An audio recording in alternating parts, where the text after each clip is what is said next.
ನನ್ನ ಗಂಡ ಮತ್ತೆ ನಂಗೆ ತಲೆ ಕಟ್ಬಿಟ್ರು.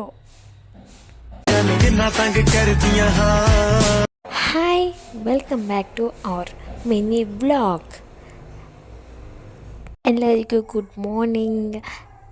ಇವತ್ತು ಬೆಳಗ್ಗೆ ಬೇಗ ಇದ್ದು ವಾಕಿಂಗ್ ಹೋಗಿದ್ವಿ ಸ್ಕೂಲ್ ಗ್ರೌಂಡ್ಗೆ. ಅಲ್ಲೆಲ್ಲ ಮಾಡಿಕೊಂಡು ಇವತ್ತು ಶನಿವಾರ ಎಲ್ಲ ಪೂಜೆ ಮಾಡಿಕೊಂಡು ಹೂವು ಎಲ್ಲ ತೊಗೊಂಡು ಅಲ್ಲಿಂದನೇ ಬಂದ್ವಿ. ಬಂದ ತಕ್ಷಣ ನಮ್ಮ ಸಾಹೇಬ್ರು ಕಾಫಿ ಇಟ್ಕೊಟ್ರು. ಹೂವು ತೊಗೊಳ್ಳುವಾಗ ನನಗೂ ಹೂವು ತೊಗೊಂಡಿದ್ರು ಮುಟ್ಕೊಳ್ಳೋಕ್ಕೆ ಅಂತ, ಅದನ್ನ ಮುಡಿಸಿದ್ರು. ಅದು ರಿನ್ಯೂ ಮಾಡೋಕ್ಕಾಗಲಿಲ್ಲ. ನೆಕ್ಸ್ಟು ಮನೆಯೆಲ್ಲ ಕ್ಲೀನ್ ಮಾಡಿಕೊಂಡು ಇವತ್ತು ಫುಲ್ ಡೀಪ್ ಕ್ಲೀನ್ ಎಲ್ಲ ಮನೆಯೆಲ್ಲ ಇವತ್ತು ಶನಿವಾರ ಇದರಿಂದ ಎಲ್ಲ ಕ್ಲೀನ್ ಮಾಡಿಕೊಂಡು ಪೂಜೆ ಮಾಡಬೇಕಿತ್ತು. ಅದಕ್ಕೆ ಅವರು ಅದು ಮತ್ತು ರೂಮು ಎಲ್ಲ ಕ್ಲೀನ್ ಮಾಡಿಕೊಂಡು ಪೂಜೆ ಮಾಡ್ತೀನಿ, ನೀನು ಅಡುಗೆ ಮನೆ ಕ್ಲೀನ್ ಮಾಡ್ಕೊಂಡು ತಿಂಡಿ ಮಾಡು ಅಂತ ಹೇಳಿದ್ರು. ಅದಕ್ಕೆ ನಾನು ತಿಂಡಿಗೆ ಉಪ್ಪಿಟ್ಟು ಮಾಡೋದು ಅಂದ್ಕೊಂಡು ಉಪ್ಪಿಟ್ಟಿಗೆ ಎಲ್ಲ ರೆಡಿ ಮಾಡ್ಕೊತಾ ಇದ್ದೆ. ಅಷ್ಟೊತ್ತಿಗೆ ಅವರು ಎಲ್ಲ ಕ್ಲೀನ್ ಮಾಡಿಕೊಂಡು ಮೇಲಿಂದ ಎಲ್ಲ ಧೂಳೆಲ್ಲ ಹೊಡ್ಕೊಂಡು ಎಲ್ಲ ಕ್ಲೀನ್ ಮಾಡ್ಕೊಂಡಿದ್ರು.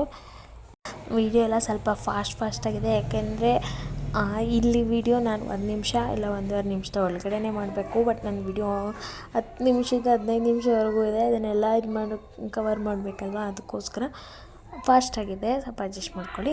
ಈ ವಿಡಿಯೋ ಇನ್ಸ್ಟಾಗ್ರಾಮಲ್ಲಿ ಫಸ್ಟ್ ವಿಡಿಯೋ ಆಗಿರುತ್ತೆ.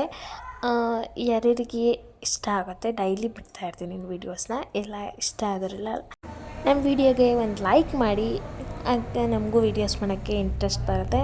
ನೆಕ್ಸ್ಟು ಹಾಗೆ ಫಾಲೋ ಬಟನ್ನ ಒತ್ತಿ. ಓಕೆನಾ? ವಿಡಿಯೋ ನಿಮ್ಗೆ ಇಷ್ಟ ಆಗಿದರೆ ಪೂಜೆ ಎಲ್ಲ ಮುಗಿಸ್ಕೊಂಡು ನಾವು ಅವರು ಡ್ಯೂಟಿಗೆ ಹೋದರು. ಓಕೆನಾ? ಬಾಯ್.